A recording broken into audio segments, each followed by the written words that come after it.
What is the most important molecule that you need to stay healthy and prevent disease? Hi, this is Dr. Mark Hyman. Welcome back. Now, why have most of you never heard about this? And why is it the secret to prevent aging, cancer, heart disease, dementia, and more? And why is it necessary to treat everything from autism to Alzheimer's? And why are there over 76,000 medical articles about it, and your doctor doesn't know how to address the epidemic deficiency of this critical, life-giving molecule? What is it? It's the mother of all antioxidants, the master detoxifier, and the maestro of the immune system. It's called glutathione. The good news is your body produces its own glutathione. The bad news is that our poor diet, pollution, toxins, medications, stress, trauma, aging, infections, and radiation all deplete your body's glutathione levels. And this leaves you susceptible to unrestrained cell disintegration from oxidative stress and free radicals, to infections and cancer, and your liver gets overloaded, making it damaged and unable to do its job of detoxification. So, in treating chronically ill patients using functional medicine over the last 10 years, I have found that glutathione deficiency is found in nearly all of my very ill patients. Those who have chronic fatigue, heart disease, cancer, chronic infections, autoimmune diseases, diabetes, autism, Alzheimer's, Parkinson's, arthritis, asthma, kidney problems, liver disease, you name it. If you're very sick, you likely have a glutathione deficiency. Now, at first I thought this was just coincidental when I saw this, but over the years I've come to realize that our ability to produce and maintain a high level of this glutathione molecule in our bodies is critical to recovery from nearly all chronic illness, and to prevent disease, and to maintain optimal health and performance. And so have the authors of the 76,000 medical articles on glutathione. Okay, so what's glutathione? What does it do for us? And how can we get more of it? Well, glutathione is a very simple molecule that's produced naturally all the time in your body. It's a combination of three simple building blocks we call amino acids: cysteine, glycine, and glutamate. The secret of its power is the sulfur chemicals it contains. Sulfur is a very sticky, smelly molecule. It sort of acts like flypaper, and all the bad things in the body stick onto it. Free radicals and toxins like mercury and other heavy metals. Normally it's recycled in the body, except when the toxic load becomes too high, and that explains why we're in such trouble. In my practice, I test for the genes involved in glutathione metabolism, genes involved in producing the enzymes that allow the body to produce and recycle the glutathione. They have lots of names, GSTM1 and GSTP1 and so on. The fact is that we all evolved in a time before there were 80,000 toxic industrial chemicals that were introduced into our world, before electromagnetic radiation was everywhere, before we polluted our lakes and rivers and skies and oceans and teeth with dental amalgams and with mercury and lead. And that's why we often got by with just a basic version of the genetic detoxification software that's encoded in their DNA. And it's sort of mediocre at getting rid of toxins in the body. We just really didn't need more. Who knew we would be poisoning ourselves and eating a processed, nutrition-depleted diet? That's why almost half of the population has a limited capacity to get rid of toxins. They're missing GSTM1 function. And nearly all my very sick patients, including me, which explains why I became mercury poisoned and why I suffer from chronic fatigue, are missing this particular gene. And that makes them the yellow canaries in the coal mine. And that may be up to 1/3 to 1/2 of our population who suffers from chronic disease. So why is glutathione so important? Well, it recycles all the antioxidants in the body. It helps us deal with free radicals. And dealing with free radicals is like handling a hot potato, right? The free radical gets passed around. It goes from vitamin C to vitamin E to lipoic acid, and then finally to glutathione, which cools it off and recycles the other antioxidants. And then the body can reduce or regenerate another protective glutathione molecule, and we're back in business. The problem occurs when we're overwhelmed with too much oxidative stress or too many toxins.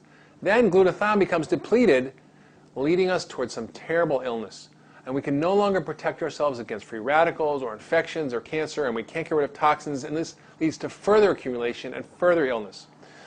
Glutathione is also critical in helping your immune system do its job of fighting infections and preventing cancer, and that's why studies show that it can help even in the treatment of AIDS. Glutathione is also the most critical and integral part of your detoxification system. all the toxins stick onto glutathione, which then carries it in the bile and the stool and out of our body. So that's great. And lastly, it helps us reach peak mental and physical functioning. And in fact, research has shown that raised glutathione levels actually decrease muscle damage, reduce recovery time, increase strength and endurance, and shift metabolism from fat production to muscle development. So if you're sick or old or just not in peak shape, you likely have glutathione deficiency.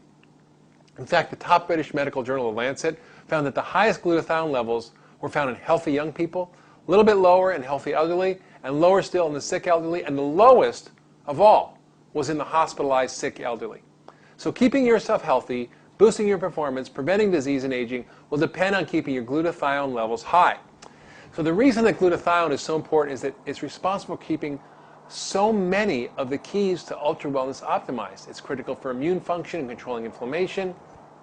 It's the master detoxifier. It's the main antioxidant and protects our cells and our energy metabolism. So what about the good news? Okay, I gave you a lot of bad news. The good news is you can do a lot of things to increase this natural and critical molecule in your body. So you can eat glutathione boosting foods, you can exercise, and you can take glutathione boosting supplements. All right, so let's talk about what to eat. What should you eat if you want to boost glutathione? First, I want you to enjoy sulfur-containing foods. And the main ones are garlic and onions and the broccoli family, your cruciferous vegetables. Broccoli, kale, collards, cabbage, cauliflower, watercress, all these great foods that are full of powerful sulfur-containing molecules. Also, you can use bioactive whey protein. Remember Little Miss Muffet and her curds and whey, right? That clear liquid that comes off on the top of yogurt. This is the greatest source of cysteine and amino acid building blocks for glutathione synthesis. And I'm not a big fan of dairy, as you know, but there's an exception with a few warnings. The whey protein must be bioactive. It must be made from non-denatured proteins, which means the denatured protein is a breakdown of normal protein structure. It should be from non-pasteurized and non-industrially produced milk, which makes it free of pesticides, hormones, and antibiotics. There's one called the Immunocal, which is actually prescription bioactive non-denatured whey protein that's even listed in the physician's desk reference. Okay, what about exercise? What type of exercise? Well, exercise is pretty straightforward. So not over-exercise, because that depletes glutathione, but regular exercise boosts your glutathione and helps your immune system and so on. So start slowly, build up to 30 minutes a day of vigorous aerobic exercise like walking or jogging or sports, which I like tennis or basketball. Strength training, 20 minutes 3 times a week is also helpful. And lastly, you can take some glutathione boosting supplements. So it would be easy just to take glutathione as a pill, right? But the body digests the protein and you don't get the benefits. It also requires lots of different nutrients to support the production of glutathione in the body. So the main factors that involved and need to be taken consistently to boost glutathione, that means every day, I'm going to tell you about. First, besides taking your multivitamin fish oil, supporting my glutathione levels is the most important thing I do every day for my health. So first one I use is something called N-acetylcysteine or NAC or NAC. This has been used for lots of years in medical practice to help treat asthma and lung disease, to treat people with life-threatening liver failure even in the emergency room from Tylenol. But now it's even used to prevent kidney damage from dyes used in a hospital from X-ray studies. So it's got a lot of widespread application. The next is alpha-lipoic acid, and this is a close second to glutathione in the importance in protecting our cells and energy production and blood sugar control and many things. We make in our bodies, but we often become depleted. Next, and this is critical because there's 2 cycles here. I've written about this methylation cycle before, but this cycle of B12, folate, and B6 is critical for helping the body continue to produce the glutathione. Very critical, folate, B6, and B12. And lastly, we need selenium and the family of antioxidants and milk thistle, which is an herb, all of which can help boost glutathione levels. So remember, if you want to stay healthy and be ultra well, make sure your glutathione levels are up and functioning well. So thanks for listening to me today. This has been Dr. Mark Hyman, and I'll see you next time.